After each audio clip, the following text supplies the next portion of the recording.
Quem tem acompanhado o Papo Fiel nos últimos dias sabe que eu prometi não reclamar do resultado caso o Corinthians voltasse com um empatezinho do Rio de Janeiro nesse jogo contra o Botafogo. Afinal, todas as circunstâncias e o futebol que vem sendo jogado e apresentado pelo Corinthians nos últimos tempos não causava grande impacto para as nossas expectativas. Eu prometi não reclamar do resultado, mas eu vou cumprir mais ou menos a minha palavra apenas, tá? Do resultado realmente eu não vou reclamar, não vou falar que eu tô triste de empatar com o Botafogo, apesar de no primeiro tempo a gente não ter jogado absolutamente nada, mas eu vou falar sim sobre o desempenho e vou reclamar um pouco sobre a postura do Corinthians em campo, porque não é novidade nos últimos tempos também que o Corinthians vem desapontando não apenas em nível de elenco, não apenas em peças pontuais, mas a postura em campo, a gana, quando você sente que um time entra ligado e conectado na partida e sempre é o time adversário, o Corinthians consegue perder em absolutamente tudo nesse quesito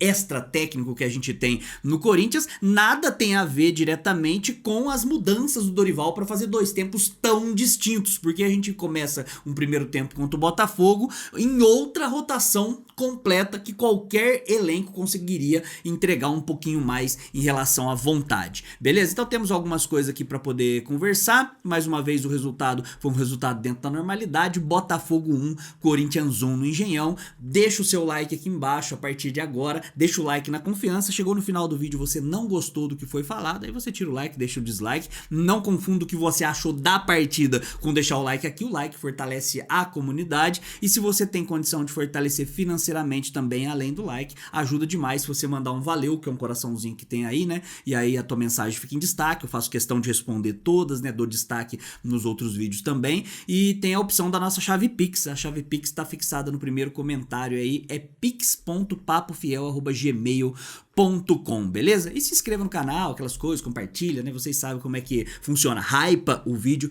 que é fundamental.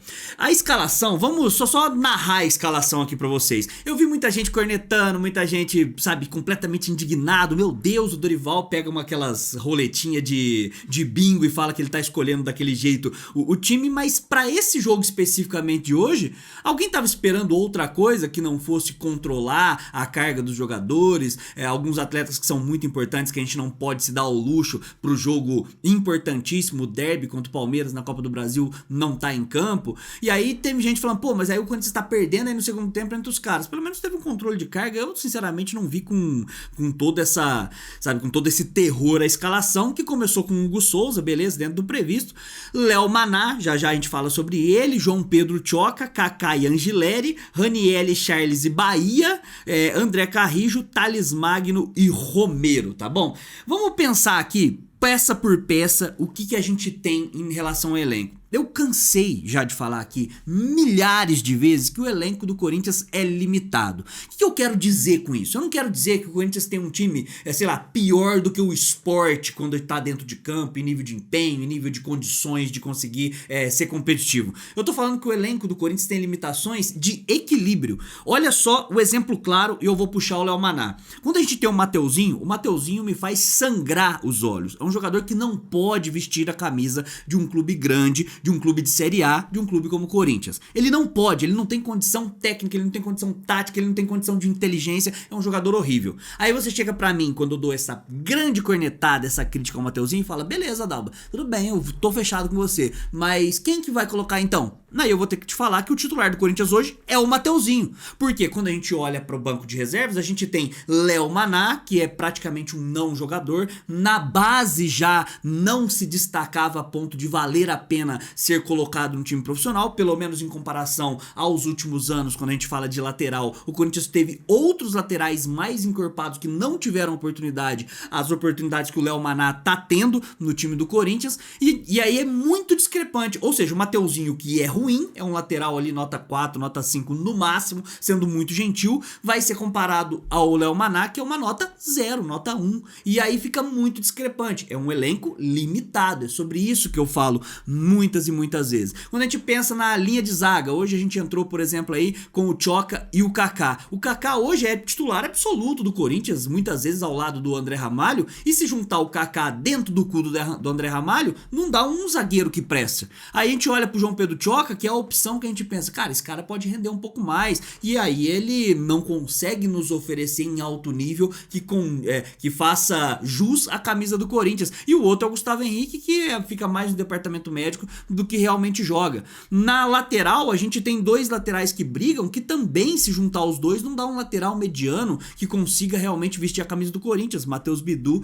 e o Angileri. O meio-campo é sempre aquele Deus nos acuda, e aí eu vou chegar na questão de postura realmente para poder apresentar em campo e o porquê que a gente perde o coração do jogo, que é o meio-campo, em praticamente todas as partidas. No jogo contra o São Paulo, isso aí ficou muito claro, mas isso tem ficado cada vez mais evidente. Então eu vou pular ali. E pro ataque, se a gente não tem Yuri Alberto e Memphis, que é o ataque titular incontestável de 10 em cada 10 corintianos, então ninguém tem dúvida disso, a gente tem um Léo Maná, eu tô querendo bater no Léo Maná de novo, um Thales Magno, que ele é o driblador que não corre, é o ponta que não tem velocidade, é o atacante que não faz gol, é o driblador que não dribla, enfim, ele é tudo que não é ao mesmo tempo, e na parte tática não ajuda em muita coisa. O Romero já é um não jogador já há bastante tempo. E por que eu pulei o meio campo? Porque o meio campo é o coração de um jogo de futebol, e se você perde o meio campo, se você não tem condição técnica de ganhar em nível de bola, você precisa ganhar na força física, você perde o jogo.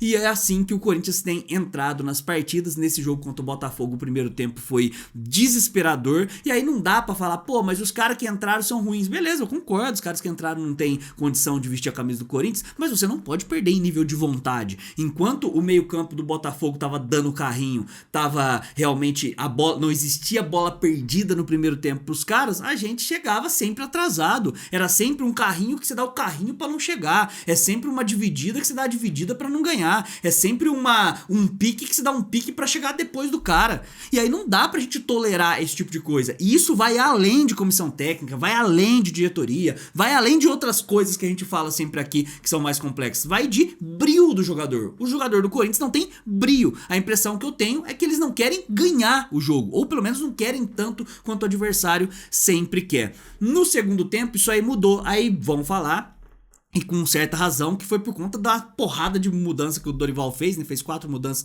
de uma vez só pro segundo tempo.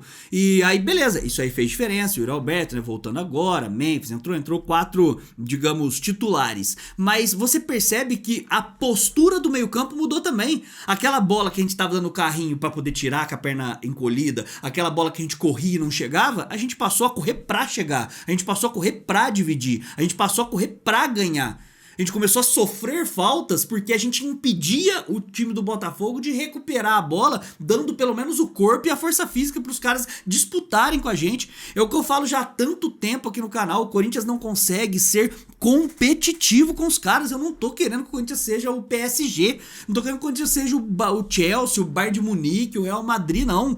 Eu tô querendo que o Corinthians compita, é diferente. É completamente diferente quando a gente fala sobre gana no meio campo, gana no ataque, vontade de vencer. E beleza, isso aí é o que diz respeito aos jogadores. Agora vamos a respeito da comissão técnica. O Dorival Júnior, ele é pobre de ideias. Não é algo também exclusivo deste momento do Corinthians, desse momento dele à frente do Corinthians. A maioria dos treinadores sul-americanos, eles seguem uma média de arroz com feijão. A maioria, 90% dos treinadores sul-americanos, principalmente o da velha guarda aí, né? Você pega a geração Dorival Júnior pra trás, o Renato Gaúcho pra trás, Tite pra trás, é tudo muito parecido. O que os diferencia como bons técnicos e técnicos ruins? O momento. E aí a gente contratou o Dorival no momento que ele estava bem na carreira, apesar da passagem na seleção não ter sido das melhores, quando ele fez uma boa passagem no Ceará, no Flamengo e no São Paulo, sendo vitorioso no Flamengo e no São Paulo. E aí um treinador que é mediano, sempre foi medíocre na carreira, nunca conseguiu ter um bom trabalho, um trabalho coeso, né, em nenhuma equipe, ele tem esse momento e aí passa a ser um treinador acima da média, recebe uma bala, uma comissão técnica que não vale simplesmente em relação a ideias. Agora há pouco era o Renato Gaúcho que estava acima dessa linha, aí tem treinadores que depois caem, são desprestigiados e aí fica abaixo da linha, mas é tudo dentro do mais do mesmo, por isso que não vale a pena para esses tipos de treinadores pagar essa fortuna e acreditar que os caras vão mudar da água pro vinho. Isso aí fica evidente quando a gente olha o time do Corinthians, que ele já teve desde o finalzinho de maio para trabalhar, antes da parada para a Copa do Mundo de Clubes ele teve 15 treinamentos, depois ele teve ainda o luxo de poder fazer com que o elenco descansasse, depois mais 15 dias treinando, agora ele tá tendo essa sequência de jogos antes do jogo da Copa do Brasil, e aí você não consegue duas coisas que eu julgo que são fundamentais em qualquer treinador que esteja no início de trabalho. Você precisa ver um pouquinho mais de compactação defensiva junto com organização ali posicional, e você precisa ter uma organização mínima ofensiva, que é aquela de você atacar sabendo o que está fazendo, pelo menos. Eu não tô pedindo triangulação, uma jogada ensaiada, nada disso, embora isso aí já teria que estar aparecendo também, mas nem isso a gente tem. O meio-campo do Corinthians é uma cratera de vulcão, sabe aquele asteroide que bateu e extinguiu, deixou extintos os dinossauros aqui, tá? Parece que é o meio-campo do Corinthians. E aí a gente dá uma liberdade gigantesca pro time adversário, não consegue estar bem posicionado, bem alinhado, bem compactado quando o adversário tá no nosso campo de defesa, e isso aí vai gerando oportunidades pros caras que mais uma vez conseguiram achar o gol. E aí quando a gente tá com a bola pela posse, aí vai muito da condição técnica dos nossos atletas, mas a gente não tem o mínimo de movimentação. Os atletas têm água de coco na cabeça, mas as ideias também mostram que o nosso treinador também tem água de coco na cabeça. Mais uma vez a arbitragem, tá vendo que eu tô indo por partes, né? Elenco, comissão técnica, arbitragem. Mais uma vez uma arbitragem que parece sentir o jogo, e eu não falo nem que tá desfavorecendo ou favorecendo o Corinthians, desfavorecendo, favorecendo o Botafogo ou o adversário. Então a arbitragem é muito fraca, não consegue controlar a partida, inverte falta, inverteu algumas pro Botafogo, inverteu um monte pro Corinthians, deixa o atleta folgar muito com o cara até depois não ter como e dar o cartão amarelo. Olha o exemplo do Alan, meio campo do Botafogo, que, reclamando de maneira assintosa toda hora, e aí só quando não tem como mesmo, ele vai lá e dá um cartão amarelo, e aí isso aí vai pegando uma posição que tá nadando de braçada em reclamação, e uma vez que estivesse amarelada já não estaria desse jeito no meio campo, e aí você vai dando uma trela pro cara conseguir chegar longe nessa situação. Tudo isso aí são problemas graves que a gente tem, que sempre vão esbarrar, mas eu não vou dedicar tempo nesse nosso pós-jogo aqui, porque eu pretendo falar disso durante a semana aqui. A nossa diretoria, a nossa administração, que não é à toa, quando a gente olha a tabela do Campeonato Brasileiro, dos 7 primeiros, a gente olha, dos 7 primeiros, 90% é sempre com boas administrações, que cuidam da base, que tem uma ideia definida de time, que tem um planejamento já concreto, e se olha para baixo da tabela, você vê exatamente coisas que o Corinthians segue como linha de raciocínio. A gente vem passando por turbulências muito grandes políticas, a gente cansa de falar aqui também, sabe, escândalos bizarros que lá dentro são colocados de lado ou dado pouca importância. Ex-presidente do clube gastando no cartão corporativo para gastos de cunho pessoal, aí vaza através do portal GE notas fiscais bizarras da gestão do Duílio, com empresas que uma semana antes era um tipo de departamento, né, de alvenaria, de repente vira buffet, e aí só tem um Corinthians. Enfim, né? Vocês sabem de tudo isso aí. Quem não sabe, acompanhe mais o canal aqui, que aí a gente se aprofunda bastante nisso todos os dias. De como que isso aí reflete na torcida pra gente crer que dias melhores são possíveis. Não adianta ter showzinho de manifestação, de não sei o que, se a gente não consegue tocar no âmago do problema. E o problema do Corinthians é bem claro, nítido e cristalino, que é político, pessoas, é o sistema. E se você não consegue abalar o sistema do Corinthians, você não consegue chegar a lugar nenhum. As mesmas ações vão ser sempre tomadas, e se você segue os mesmos caminhos, você vai pros mesmos lugares, tá bom? Vamos aqui, hoje eu queria fazer diferente. Normalmente eu vou dando as notas para os jogadores, mas aí eu vou tecer pequenos comentários, e quem vai me dar a nota aqui nos comentários são vocês, tá bom? Então eu vou falar, por exemplo, do Hugo Souza, no quanto ele tem sido importante ou não para essa amostragem mais recente, né? Vamos esquecer um pouco o ano passado, vamos esquecer um pouco o Campeonato Paulista e pensar em momento, porque o futebol é momento. Aí você fala assim, para esse momento do Hugo Souza, a nota dele é quanto, tá? Hugo Souza, ele tem sido decisivo nas últimas partidas? Essa é a pergunta. Eu não tô querendo atacar o Hugo Souza, não, tá longe disso. Eu acho que o Hugo Souza é um dos caras que tá mais sentindo esse momento. Teve uma hora que eu acho que o Thales Magno perdeu uma bola tosca lá, como sempre. Ele ficou indignado, xingou assim o próprio time, porque tá realmente sentindo esse momento perigoso do Corinthians, ainda mais às vésperas de um derby importante pela Copa do Brasil. Não tô entrando nesse mérito, eu tô só falando que ele tem sido decisivo. Sabe, porque a gente precisa, um grande time começa por um grande goleiro que faz defesas difíceis, defesas que salvam o time. Tem sido esse cara? Qual a nota do Hugo Souza para a partida de hoje? O Léo Maná é um não jogador. Qualquer nota que você der pro Léo Maná aqui na descrição do vídeo, nos comentários, que seja maior do que 1, eu vou achar que você é da família do Léo Maná. Vou até dar uma olhadinha na sua fotinha pra ver se não tem fotinha abraçado com o Léo Maná na piscina, se você não tem Maná no sobrenome e tal. E aí qualquer nota acima de 1 eu vou achar um absurdo. O João Pedro Tioca merecia, na minha visão, mais oportunidades, ainda mais quando a gente olha que o Ramalho, o Kaká e o Gustavo Henrique não conseguem realmente convencer a gente. Na amostragem mais recente, o André Ramalho fez uma boa partida contra o Ceará. O Kaká tem oscilado um pouco menos, mas não passa confiança pra gente e determinados jogos falha bastante. O jogo contra o São Paulo tá aí pra exemplificar. E aí nessa partida específica eu achei que os dois não estavam tão bem, mas o João Pedro Tioca mostra que, pô, não dá pra ele ser tão reserva assim dos restantes de peças que a gente tem pra zaga. O Fabrício Angileri, me responda você, eu não quero ser leviano aqui. Depois do Campeonato Paulista, você viu ele em campo? Porque quando o Angileri chega, eu faço um compilado de um histórico para avaliar a contratação. E aí naquele momento, que era o momento que o Corinthians estava em alta, eu ouso dizer que o Angileri não era tudo isso. O Angileri era um Matheus Bidu que hablava, e aí pegando, e detalhe, não era opinião solta, seca, sem nenhum fundamento e embasamento, não, eu pesquisei sobre as últimas 5 temporadas, em todos os quesitos, na parte defensiva, na parte ofensiva, minutagem, mapa de calor, tudo, aquele compiladão que a gente faz quando um cara é contratado. E aí ele estreia relativamente bem contra o Mirassol, depois ele joga contra o Santos e na final ele faz realmente 2 bons jogos defensivos contra o Palmeiras. Depois da final contra o Palmeiras no Campeonato Paulista, você viu o Angileri em campo? Porque se você viu, me fala onde tava, porque eu realmente não tô conseguindo enxergar mais ele consolidando exatamente o que eu tinha falado. O Angileri hoje, no segundo tempo, melhorou assim como toda a equipe, em pegada e tal, mas, sabe, não se justifica. Ranieri mudou da água pro vinho do primeiro pro segundo tempo, fez parte daquele meio campo morde fofo no primeiro tempo e depois melhorou. Charles, mesma coisa, né? Você tem um cara com passada larga, um cara que deveria, no mínimo, sabe, dar aquele carrinho pra chegar, e ele dá o carrinho pra não chegar, e ele corre pra marcar a distância via Wi-Fi. Qual a nota do Charles pra partida de hoje? Bahia, eu vou pular aqui, porque, pô, o moleque tá estreando agora, deveria ter tido mais minutagem, mas a gente vive um momento da temporada que é mais complicado. Qual a sua nota pro Bahia? O André Carrijo, pra mim fica muito claro no segundo tempo que o André Carrijo, ele aparenta não tá querendo jogar.